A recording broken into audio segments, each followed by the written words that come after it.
അയ്യാ കണ്ണാടിപ്പുഴയിൽ വിരിയണ കുളിരല പോലെ കണ്ടില്ലേ കിന്നാരം പറയണൊരാളെ അയ്യാ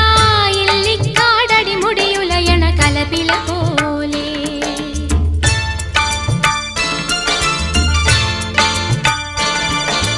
പെണ്ണിന്റെ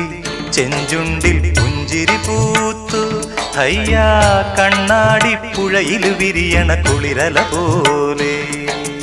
കണ്ടില്ലേ കിന്നാരം പറയണൊരാളെ